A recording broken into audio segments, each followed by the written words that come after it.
नमस्कार दोस्तों, आप सभी का स्वागत है आपके अपने YouTube चैनल ज्ञान स्टडी LMP पर। दोस्तों, आज हम आपके सामने सामान्य ज्ञान के प्रश्न लेकर आए हैं जो आपके हर एग्जाम के लिए महत्वपूर्ण है। तो आइए दोस्तों, आज की क्लास शुरू करते हैं। क्लास शुरू करने से पहले अगर दोस्तों आप चैनल पर पहली बार आए हैं तो चैनल को सब्सक्राइब कर लें, साथ में बेल आइकन को अंडर प्रेस कर लें, जिससे डेली की डेली जो हमारी क्लास होती है उसकी जानकारी आपको मिल सके। तो अब दोस्तों आइए आज की क्लास शुरू करते हैं। आज का हमारा पहला प्रश्न है, दादा साहब फाल्के पुरस्कार किस क्षेत्र में दिया जाता है? तो ये दोस्तों दिया जाता है सिनेमा क्षेत्र में, ये पुरस्कार दिया जाता है। अगला दोस्तों प्रश्न है, सिख धर्म के संस्थापक कौन थे? सिख धर्म के संस्थापक गुरु नानक देव थे। अगला दोस्तों हमारा प्रश्न है, 3 नंबर का प्रश्न है, भारतीय राष्ट्रीय ध्वज की लंबाई और चौड़ाई का अनुपात क्या है? तो ये अनुपात होता है 3:2 का अनुपात होता है ये। अगला दोस्तों हमारा प्रश्न है, स्थानीय शासन की सबसे निचली इकाई कौन सी है? तो स्थानीय शासन की सबसे निचली इकाई ग्राम पंचायत होती है। अगला दोस्तों हमारा प्रश्न है, प्रसिद्ध नृत्य कथकली किस राज्य से संबंधित है? तो कथकली केरल राज्य से संबंधित है, तो यहाँ पर केरल हमारा सही उत्तर हो जाता है। अगला दोस्तों हमारा प्रश्न है, गोल गुंबज कहाँ पर स्थित है? ये दोस्तों यहाँ पर प्रश्न है, यहाँ पर छूट गया है, ये बीजापुर में स्थित है, तो बीजापुर यहाँ पर हमारा सही उत्तर हो जाएगा। अगला दोस्तों प्रश्न है, लघु गणक तालिकाओं का आविष्कार किसने किया? तो ये किया था जॉन नेपियर ने। किसने किया था? जॉन नेपियर ने। लघु गणक तालिकाओं का आविष्कार किसने किया था? जॉन नेपियर ने किया था। अगला दोस्तों प्रश्न है, किस अंग के खराब होने से पीलिया होती है? तो लीवर के खराब होने से पीलिया होती है। अगला दोस्तों हमारा प्रश्न है, भारत का पहला परमाणु ऊर्जा केंद्र कहाँ स्थापित किया गया था? तो ये दोस्तों तारापुर महाराष्ट्र में स्थापित किया गया था। कहाँ स्थापित किया गया था? तारापुर महाराष्ट्र में स्थापित किया गया था। अगला दोस्तों प्रश्न है, 10 नंबर पर हम आ जाते हैं, भारतीय संविधान में कितने मौलिक अधिकारों का उल्लेख किया गया है? तो इसमें 6 मौलिक अधिकारों का उल्लेख किया गया है। अगला दोस्तों हमारा प्रश्न है, किस अनुच्छेद को निलंबित नहीं किया जा सकता आपातकाल के दौरान भी? तो 20 और 21 अनुच्छेद ऐसे अनुच्छेद हैं जिन्हें निलंबित नहीं किया जा सकता, क्यों ना आपातकाल की स्थिति भी हो, फिर भी 20 और 21 अनुच्छेद को निलंबित नहीं किया जा सकता। अगला दोस्तों हमारा प्रश्न है, भारत का पहला वायसराय कौन था? तो वायसराय की बात की जाती है तो लॉर्ड कैनिंग का नाम आता है। भारत का पहला वायसराय लॉर्ड कैनिंग है। अगला दोस्तों हमारा प्रश्न है, वाइस बनने के लिए न्यूनतम आयु कितनी होनी चाहिए भारत के राष्ट्रपति की? तो ये यहाँ पर दोस्तों 35 वर्ष होनी चाहिए। अगर भारत का राष्ट्रपति का चुनाव आप लड़ना चाहते हैं तो 35 वर्ष की आयु होनी चाहिए। बाकी इसकी एक क्लास अलग से राष्ट्रपति कैसे बनते हैं, इसकी एक क्लास हम अलग से बनाए हुए हैं। इसकी एक अलग से क्लास है जिसका लिंक हम डिस्क्रिप्शन बॉक्स में दे रखे हैं, आप वहां से जाकर देख सकते हैं। अगला दोस्तों हमारा प्रश्न है, नीति आयोग का गठन किसके स्थान पर किया गया था? तो नीति आयोग का गठन किया गया था योजना आयोग के स्थान पर। योजना आयोग था, उसके बाद नीति आयोग का गठन किया गया। अगला दोस्तों प्रश्न है, भारत में रिट कितने प्रकार की होती है संविधान के अनुसार? तो ये दोस्तों होती है 5 प्रकार की रिट होती हैं। अगला दोस्तों हमारा प्रश्न है, भारतीय संविधान में कितने मौलिक कर्तव्यों का उल्लेख किया गया है? तो भारतीय संविधान में कुल 11 मौलिक कर्तव्यों का उल्लेख किया गया है। अगला दोस्तों प्रश्न है, भारतीय संविधान में चुनाव की पद्धति राष्ट्रपति को किस देश से ली गई है? तो ये दोस्तों आयरलैंड के संविधान से ली गई है। और राष्ट्रपति चुनाव की हम आपको बता रहे हैं कि डिस्क्रिप्शन बॉक्स में लिंक दिया हुआ है, वहां पर जाकर आप पूरी वीडियो देख सकते हैं। अगला दोस्तों हमारा प्रश्न है, राष्ट्रपति की शपथ कौन दिलाता है? तो राष्ट्रपति की शपथ दिलाता है भारत का मुख्य न्यायाधीश। भारत का मुख्य न्यायाधीश राष्ट्रपति पद की शपथ दिलाता है। अगला दोस्तों प्रश्न है, भारतीय संविधान के किस अनुच्छेद में राष्ट्रीय आपातकाल के लिए प्रावधान किया गया है? तो ये दोस्तों किया गया है अनुच्छेद 352 में, यहाँ पर हमने दिया हुआ है आंसर। इसके अलावा दोस्तों 356 और 360 में भी आपातकाल की स्थिति बताई गई है, लेकिन ये तीनों ही अलग अलग हैं। इसकी भी दोस्तों क्लास बनाई गई है, डिस्क्रिप्शन बॉक्स में इसका भी लिंक मिल जाएगा, आपको देख सकते हैं। अगला दोस्तों प्रश्न है, उच्च सदन के कितने सदस्य हैं भारत के राष्ट्रपति द्वारा मनोनीत किया जा सकता है? ये दोस्तों 12 सदनों द्वारा मनोनीत किया।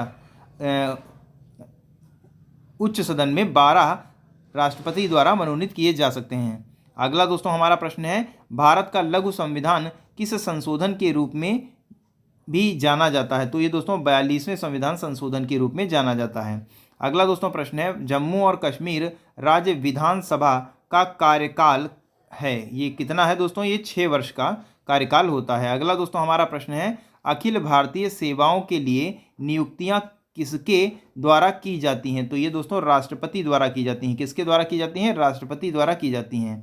अगला दोस्तों प्रश्न है, शारदा अधिनियम संबंधित है किससे है? ये दोस्तों बाल विवाह से संबंधित है। अगला दोस्तों है, नीति आयोग के अध्यक्ष कौन होता है? तो नीति आयोग का अध्यक्ष प्रधानमंत्री होता है। अगला दोस्तों प्रश्न है, किस ग्रह को बौना ग्रह कहा जाता है? तो प्लूटो ग्रह को बौना ग्रह कहा जाता है। किसे कहा जाता है? प्लूटो ग्रह को बौना ग्रह कहा जाता है। अगला दोस्तों हमारा प्रश्न है, चीन सागर उष्ण कटिबंधीय चक्रवातों का क्या नाम है? तो टाइफून इसका नाम है। क्या नाम है? टाइफून नाम है इसका। अगला दोस्तों हमारा प्रश्न है, हिमालय किसका उदाहरण है? तो वलित पर्वत का नाम है ये दूसरा। अगला दोस्तों प्रश्न है, भारत में सबसे बड़ी सिंचाई नहर है? तो भारत में सबसे बड़ी सिंचाई नहर है इंदिरा गांधी नहर है। कौन सी नहर है? इंदिरा गांधी नहर है।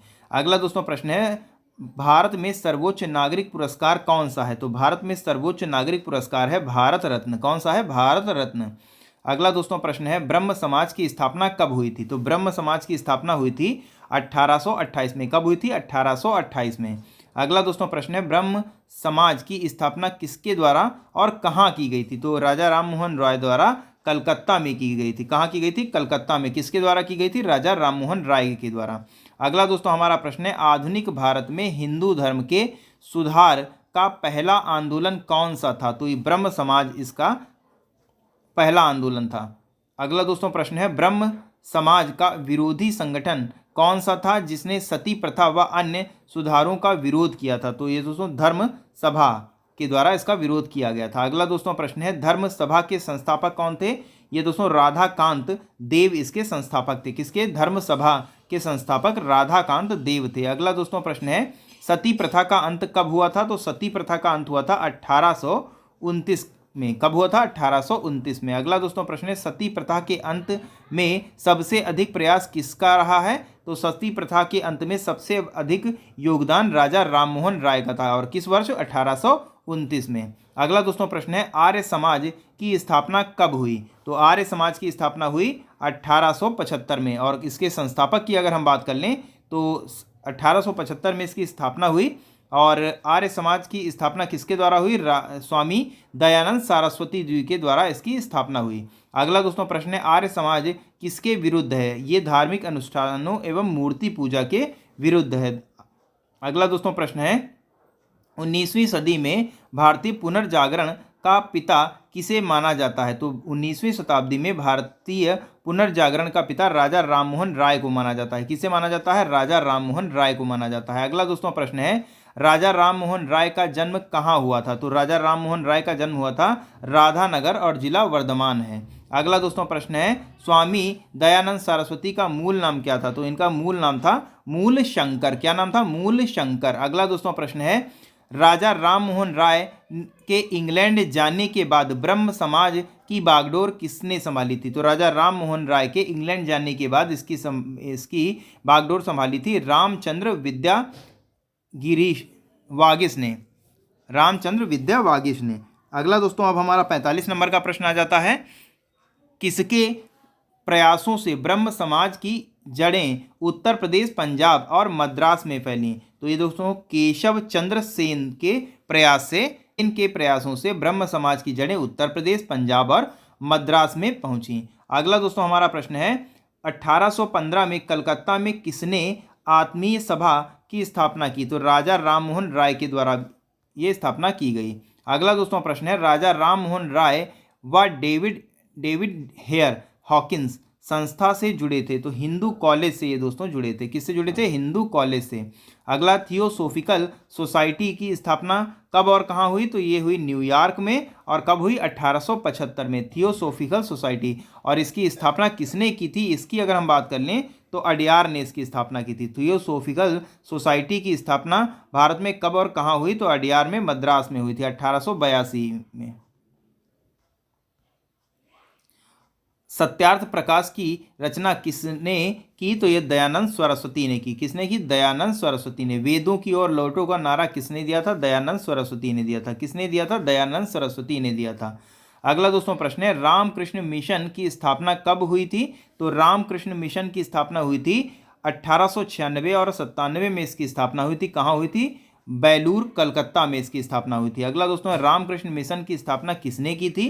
तो रामकृष्ण मिशन की स्थापना की थी स्वामी विवेकानंद ने। किसने की थी? स्वामी विवेकानंद ने।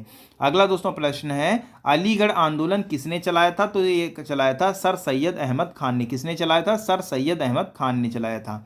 अगला दोस्तों प्रश्न है, किस चट्टान में कोयला एवं पेट्रोलियम पाया जाता है? तो ये दोस्तों पाया जाता है परतदार एवं अवसादी चट्टानों में पाया जाता है। कहाँ पाया जाता है? परतदार और अवसादी चट्टानों में पाया जाता है। अगला दोस्तों प्रश्न है, कार्बेट, जिम कार्बेट की यहाँ पर बात की गई है। जिम कार्बेट टाइगर रिजर्व किस राज्य में स्थित है? तो ये दोस्तों स्थित है उत्तराखंड में। अगला दोस्तों प्रश्न है, विश्व स्वास्थ्य संगठन WHO की स्थापना कब हुई थी? तो ये 7 अप्रैल 1948 में हुई थी। कब हुई थी? 7 अप्रैल 1948 में। अगला दोस्तों प्रश्न है, इसरो का पूरा नाम क्या है?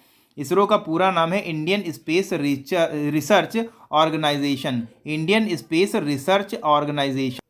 अगला दोस्तों 59 नंबर का प्रश्न है, किस जलमार्ग का आर्थिक तथा युद्ध नीति महत्व अधिक है? तो ये स्वेज नहर का है। किसका है? स्वेज नहर का है। अगला दोस्तों 60 नंबर का हमारा प्रश्न है और आज का हमारा अंतिम प्रश्न है, किस जलमार्ग का आर्थिक और युद्ध नीति महत्व अधिक है? ये क्वेश्चन दोस्तों दोबारा रिपीट हो गया, स्वेज नहर है इसका उत्तर स्वेज नहर हो जाता है।